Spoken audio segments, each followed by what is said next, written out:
there are hard conversations to have. And if we can have them skillfully and respectfully, we're all better for it collectively.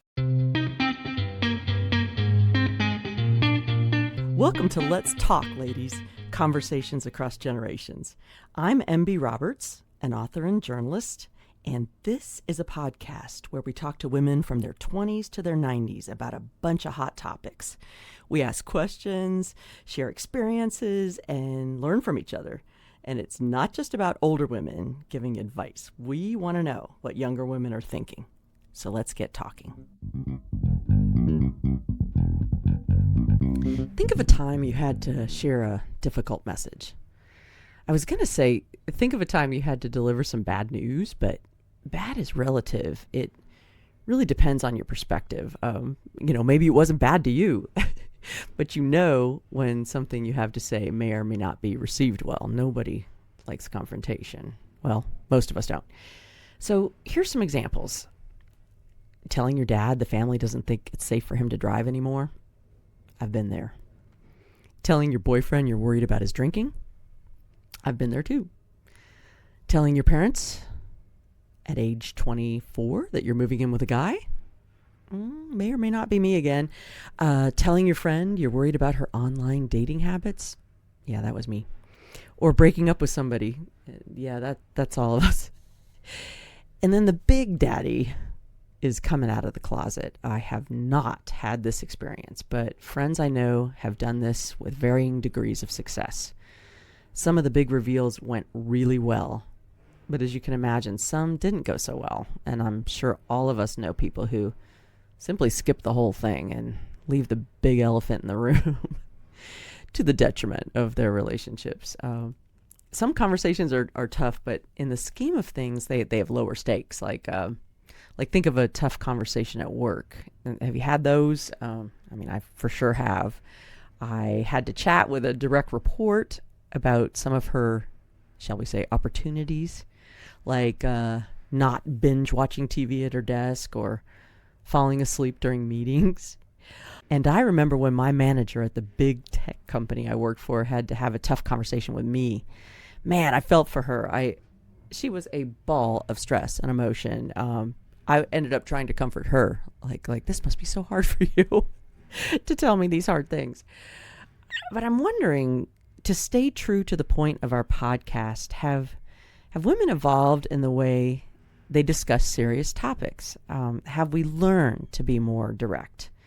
It could be things people simply don't like to discuss, like finances or maybe a couple sharing chores, or it could be highly emotional things like breakups. Is Gen Z better at it than we were, or boomers were, or Gen Xers are? My guest today has made a career of sharing how to have tough conversations, among other incredibly resonant coaching topics. Her name's Ash Beckham. She's a 52-year-old mom of two, a speaker, career coach, equality advocate, and she's the author of Step Up, How to Live with Courage and Become an Everyday Leader. Very cool book. She's an inclusion activist, and her TED Talk, Coming Out of Your Closet, became a viral sensation. I highly recommend you watching this. She's delivered the keynote for the first LGBTQ conference at Harvard University, and wow, I'm flying solo on this one, so I'll be welcoming Ash. Hi, Ash. Hey, how are you? Thanks for being here. Oh, I'm so excited to be here. Oh my gosh, we're so glad to have you. And I wanted to mention your book, Step Up, how to live with courage and become an everyday leader. What do you mean by courage? Yeah, to me, courage is when you have that feeling, that kind of inner worry, should I, shouldn't I, right? You're at this kind of moral jumping off point of what should I do it, should I not do it? And I think courage is not the absence of that fear, but finding that fear and making that jump and making the calculated decision to do something that makes you uncomfortable for the intent of curiosity, for the intent of greater good, whatever that reason is, that your desire to do something goes beyond your fear to not do it. Yeah, I like, that courage, it doesn't mean that I'm going forth with no fear. In fact, Yeah. There might be plenty of it there, and it's just what you do with that, right? Yeah. And I think it's so important, right? Like that inner feeling in your stomach, those like butterflies or however you would quantify that, like that's so critical, right? That we don't lose, it's not like we gain courage and lose that trust of self. We always have that trust in our gut. We recognize it, we feel it, and then we make the conscious decision to do it anyway, right? We have a response rather than a reaction. And I think it's so critical to again, to trust that gut, that's how I know I'm alive, how I'm doing the right things, right? Is when I have that feeling in my stomach. We never want to get rid of that. That's right. It's kind of like you still care if you're, Yeah, I know, like have even some fear. for sure. Even when I'm speaking now, if I don't have that little pit, then I'm either apathetic or arrogant, and those are two things I never want to be, right? So it's, to me, it's a touchstone to be like, okay, right, I'm on the right path. I can feel it. I'm doing the right thing. Yeah. So speaking of speaking, you are a speaker, and today I'm catching you in between speaking gigs. Do you get little butterflies before you Yeah. talk, especially to a big group? Sure, yeah, absolutely. I think it's always for me.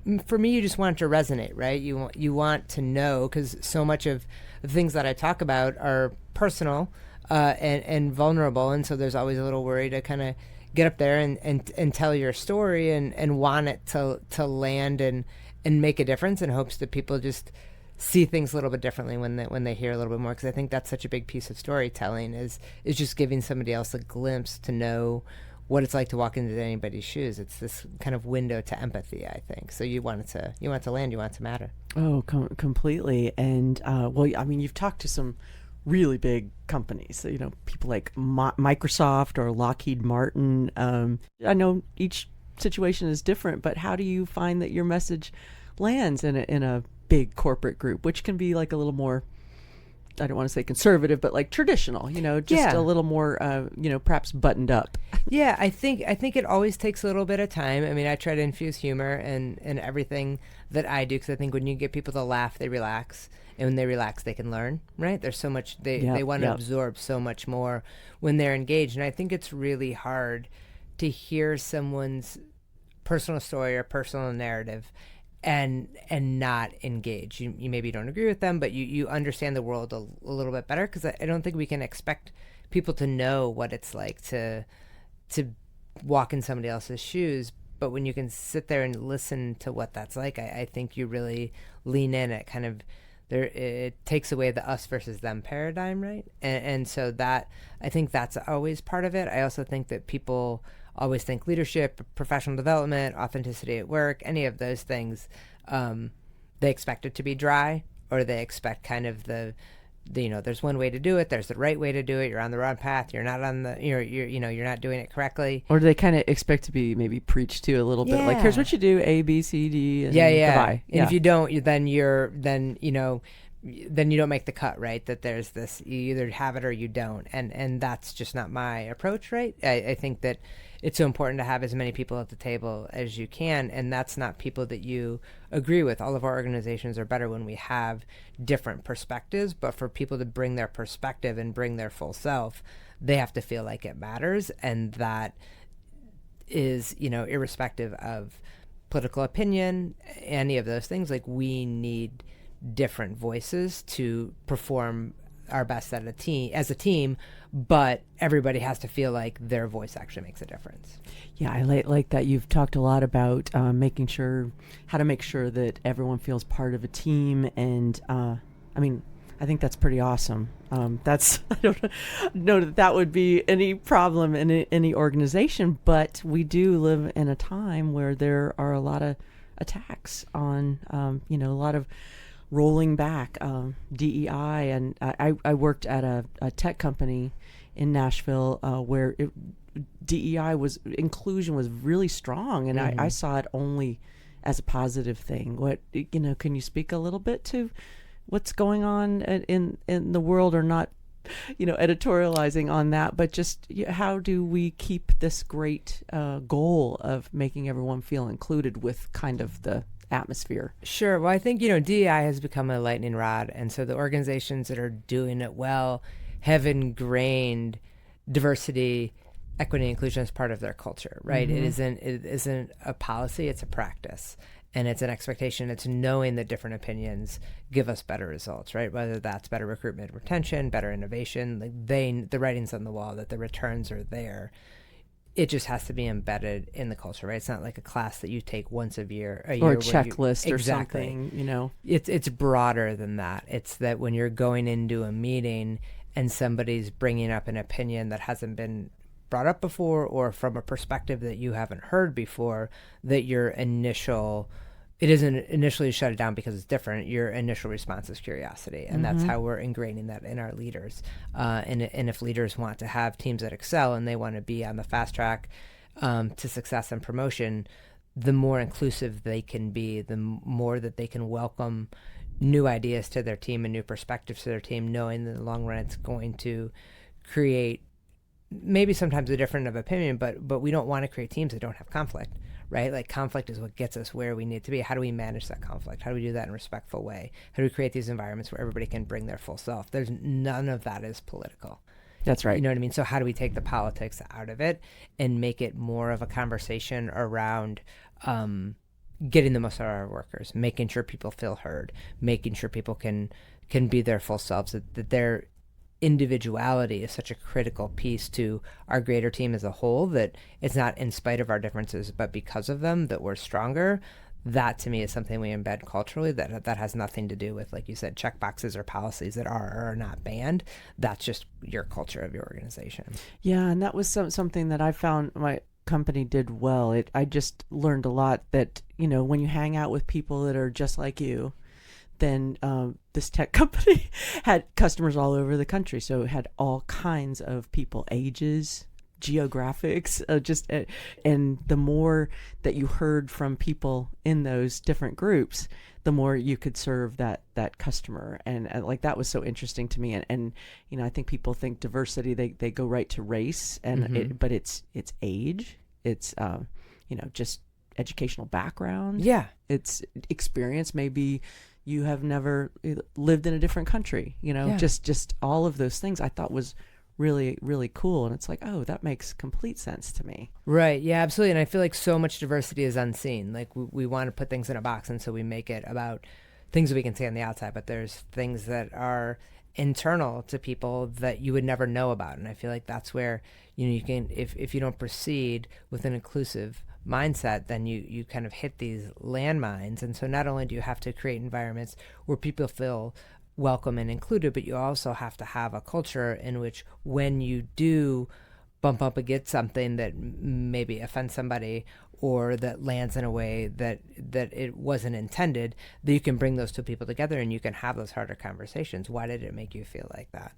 Why did you have that perspective that you had? How do we have these conversations where we can move through our differences and really see them as our strengths? But again, that has to be part of this open communication and authentic communication on teams, that again, we're not going to agree. We're not going to, not talk about the things that are tough, because then nobody wants to bring it up. And then we have elephants in the room. We have conflicts that we can't resolve. I'm talking about hard conversations. One of the topics you speak about often is how to have difficult conversations. And well, first, this is a fascinating topic to me. How did you land on this?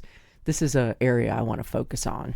Well, I think that it just, I grew up as a Midwesterner, and, you're polite. Where did you grow up? I grew up in Ohio. Okay, yeah, so there is a politeness. Yeah, and you don't talk about the things that are hard, and if it's complicated, you don't want to really dive into it, and you kind of pull emotion out of a lot of things. Yeah, you don't brag. My husband grew up in Wisconsin, and people, it would crack me up when I lived there for a while. I grew up in Virginia, but when I'd say, "Oh, how's your dinner, Ma?" And it'd be like, "Oh, not bad," and I'd be like, "But is it good?" It was almost like, you have a job. Like, do you remember that movie Fargo? Yes. The guy had a good job and he said, I could do worse. Yeah, and it's exactly. Like, not only are we not wanting to have tough conversations, we're not wanting to boast or to be in any way rocking the boat. Yeah. It's like humility to a fault, right? You don't want to stand out in that way. And I think that it's so critical that there are hard conversations to have, and if we can have them skillfully and respectfully, we're all better for it collectively. Because I think, I had friends of mine that had kids, and I knew that, once I was out and I was gay, having these conversations with these kids, I wanted them to have some perspective in how to have these conversations, and I knew that was hard for them, right? And I think for the kids or for the parents, either, or all in all the everybody? directions, right? And so to be a resource in that way, right? To say, you can ask me any, you're not going to offend me. Like I had gotten to the point in my life where I was unoffendable, so I wanted to be a resource, right? It isn't my expectation that, if you follow these people on social media or you read these books, that all of a sudden you're going to have this greater understanding of how to have a conversation with a lesbian. Like, I'm standing right here, just have a conversation with me. But did you in your TED talk, I was enjoying a story you were telling about a little girl in a diner who was asking you if you were a girl or a boy, and previously you might have found that offensive. Yeah, exactly. Well, I think that those are the things where you have the expectations that someone else has a different experience than you have. I question, in my head, because I'm a Midwesterner, so I was polite, but you have these questions of would you just give your girls dolls and your boys trucks? Like, why is it so binary? Why isn't there some curiosity in your kid? And I didn't have kids at the time, and you don't realize that question is exactly as straightforward and authentic as that question sounds. It's the same way that they ask, is it a fork or is it a spoon? Right. It wasn't loaded. It wasn't judgmental. Right. It was loaded for me, and that was it. And all the baggage I had for so long. But you have this little kid, like, sometimes a question is just a question. And if we can't be a resource, if we can't sit in that and answer the question, then are we really the leaders that we want to be? It's such a passive vision of waiting for the rest of the world to be knowledgeable enough about the issues that are near and dear to us, or we sit down and have a conversation of, this is why that feels uncomfortable to me. This is why this hurts my feelings. When you say this, I feel ... That's so much more vulnerable than kind of that jump up on a soapbox, tell some people how they should know better. That just isn't going to get us anywhere. It's how do we have conversations? Because then I think you give people information, and then they can step up as allies in a way that you never could, because they have probably a dozen friends that have that same question, that have that same perspective, that just don't know. Now they've got a friend, now they've got a resource. So the next time there's a question about, I saw this on the news, can you help me understand what that means, right? You become a resource for them to be able to understand things better. And in that, you're creating an ally that can then have those conversations with people that you're never going to come in contact with. Yeah, and it's nice when, if someone really wants to know something, like, am I speaking in a way that's offensive, or am I, hurting your feeling, and genuinely want to know? I think does that help? Does that? Oh yeah, absolutely. When someone's trying, in your heart. And I always try to err on the side of assuming people are trying, assuming best possible intent, right? Because I would so much rather, because I think now in the world that we live in, people are so afraid of being canceled, so afraid of saying the wrong thing, that they just don't say anything. I had an aunt or like a great aunt, not like somebody I was actually related to, but I always called her my aunt. And, I was home visiting, and she asked how my lover was, when I was dating somebody, and it was just so cringe, so like 70s poor. I didn't know what to say. You didn't like that word. It's like that word is a little cringy for her, to it me. was so that she didn't know how to say it any other way. Yes. So right, she could have said girlfriend, she could have said partner, she could have said 1,000 things, but the worst thing she could have said was nothing. She wanted to know. I knew that she wanted to know how the most significant person in my life was, and that's what she was asking. Could I coach her through a different way to approach it? Probably. But the important part is that we were having the conversation. I feel like that's the easiest thing about hard conversations, is to just keep talking. Yeah. Right? That even if, when I was coming out, I was having conversations with my parents through slammed doors at, loud volumes, but we were always still talking. And I think that's incredible. The important part. That's incredible. So it was a process for you coming out to your parents. It wasn't just one chat and you're done. You think in your head that's how you make it. It's like the moment that you do it, but I think that's also some of the perspective is you have to know that there were all of these steps and conversations and misunderstandings that got you to the point of wanting to come out to someone, come out to the world, come out to a family member, like you. And so people need a little bit of time to absorb that information, to expect them to just do a 180 and have the world that they see it change significantly and not give them a little bit of grace. I just don't think is fair. It's just not it just can't be a one and done. If people are repeatedly letting you down, I think, there's certainly times that you might want to remove people from your life, but to say that the way that you react the moment that I give you news like that is the be all and end all of our relationship, I think is really limiting and short-sighted and not giving people the grace that we're also expecting. Yeah. So how did you decide it was the right time to come out to your parents? Or what? I don't even know that you did that. Like, or your family, no. or. I was really happy, and I wanted them to actually know about my life. My parents they were high school sweethearts. They were my mom, both of them, but my mom particularly was this like just eternal romantic, right? And I was finally in a relationship that meant something to me, and it mattered, and I was so happy, and I knew that, it would rock the boat and be a little challenging for a while, but I was just lying to them about everything, and I couldn't do that anymore.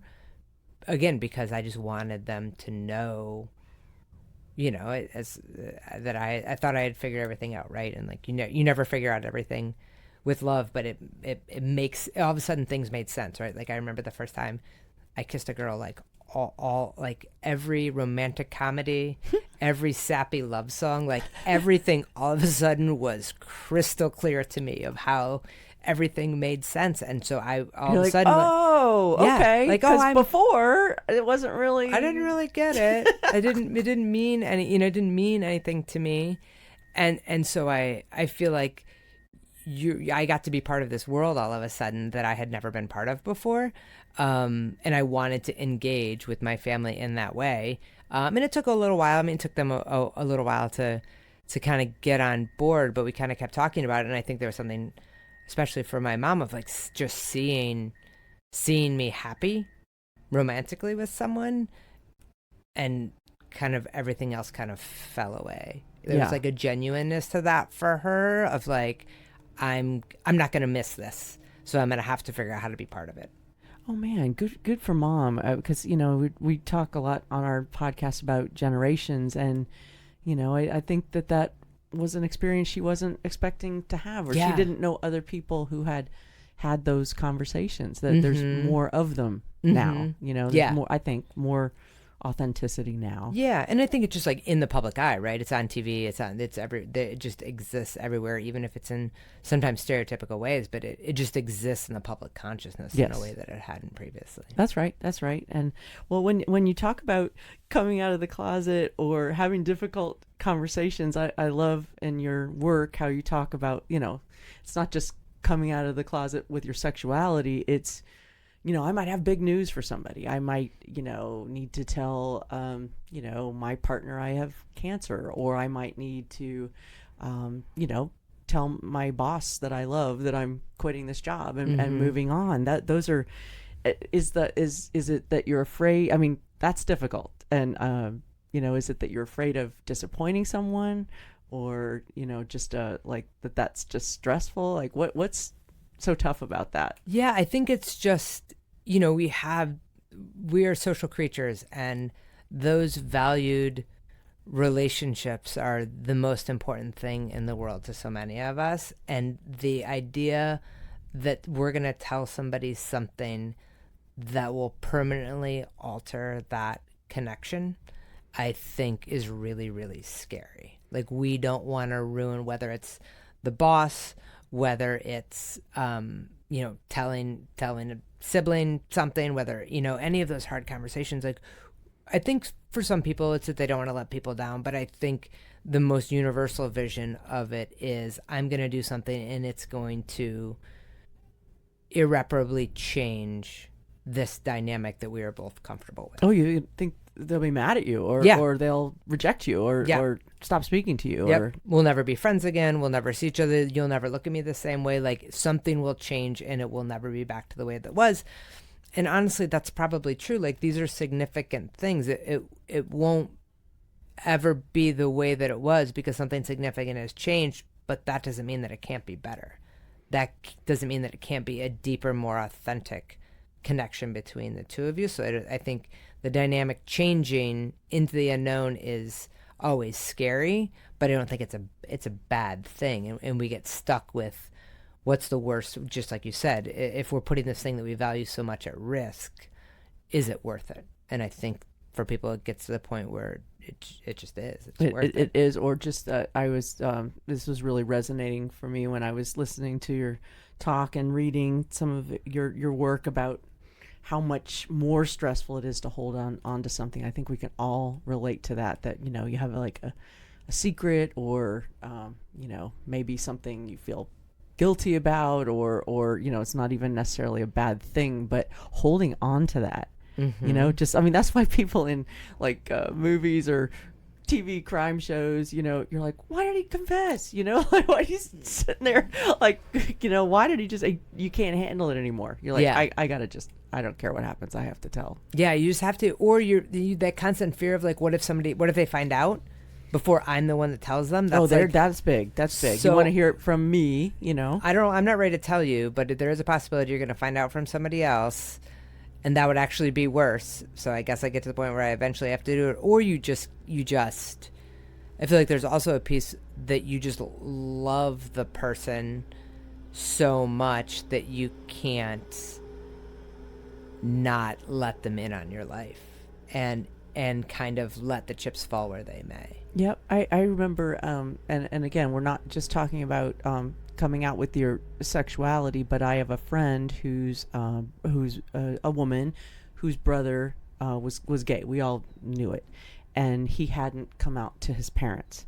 And she at one point said to them, "Give them the chance, to they're knowing you less and less, and give them the chance to react well," which ultimately they did. Yeah.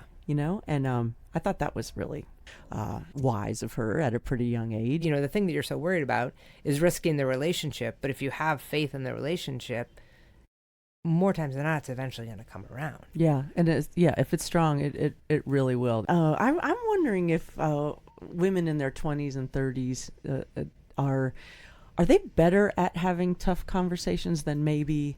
Certainly I was at their age. Absolutely my mom. Sure. My mom was not the best at having direct conversations. She would kind of stop talking to me if she was mad about something, or, like kind of didn't have the skills. Do you think that young, like 20-somethings are better at this? I think these days, so. Or? I mean, I think there's a lot of more like external processing that happens. I think that just exists, which I think is better, but I think that there's also models, like I think of our moms or our moms, like you're only the model that your parent gave you or your significant women in your life gave you. And so you emulate those. Maybe you stray a bit, but you also have the social construct that exists at that point. And I think now you see women that are in positions of power emotionally, positions of power financially. You see that there is not just one way to be, and that your own autonomy is so critical. And I think people are just more in touch with those feelings and able to have those conversations in an easier way than I think we were able to. So I think things are moving in that direction for sure, but I think there's always work to be done, which is why I think, I guess one thing you can't AI out of the world is therapists. It feels like, right? Like they'll always be therapists. Oh, that's good. Oh, we love some therapy around here. Well, I like that. I like that. That sounds like really encouraging for younger women, that they're going to have a better experience, not holding on to like bad news, or just not necessarily bad, but news they're might be afraid to deliver because it might botch relationships. They seem like they It seems, people always talk about the young of today and that they're terrible. That's sort of the cliche, but I'm finding them very impressive. Yeah, and maybe they just hold less shame than we do too. Oh, that's good. There isn't shame in those things. It is, and the sooner you can kind of get past that and process it, and then you have friends that you just like an open dialogue about it. Like I can't imagine that my mom was talking with her friends about some of those things that were really hard because it was, you have there's expectations and this is how you act, and so you're not even with friends having these side conversations about how things are hard, where I feel like now that is more common and probably even more so. I feel like even my kids, like I have a 7-year-old son, and I don't know, he is a very emotive kid, and I don't know if I know another human that's more in touch with their feelings. And so I think, that gets taught out of you. And maybe where we are now is that it just gets taught out of you less. Because I think, when you're young, you're so in touch with your feelings. You're so in touch with your emotions. They are real and raw, and you have no reason to hide them. You have no reason to have shame around them. All of those things exist. And then you are taught, especially as women, to kind of counter that internal trust and that internal compass, and to the point where it goes away, and maybe now it's not getting taught out of us in the same way that it was previously. It's like this thing that it's root connection that we have, that maybe we don't have to relearn it, we just try to never lose it. Yeah. Wow, that's a good wrap, Ash. Great. Thank you so much for talking to us today. Really, really enjoyed it. It was so fun. Everybody check out your TED Talk and your book. We'll have everything in the show notes. So thanks again for being here. Love talking to you. Absolutely. It's so great. Thanks for all y'all do. You're having hard conversations that other people aren't having, so I really appreciate that. And that's a wrap for this episode of Let's Talk, Ladies, Conversations Across Generations. We'd love to hear from you. If you liked this episode, please subscribe to the show on Apple or Spotify and follow us on Facebook and Instagram. You can also send us an email at comments@lets-talkladies.org or leave us a message at 629-888-3542. We'll talk again soon on LTL.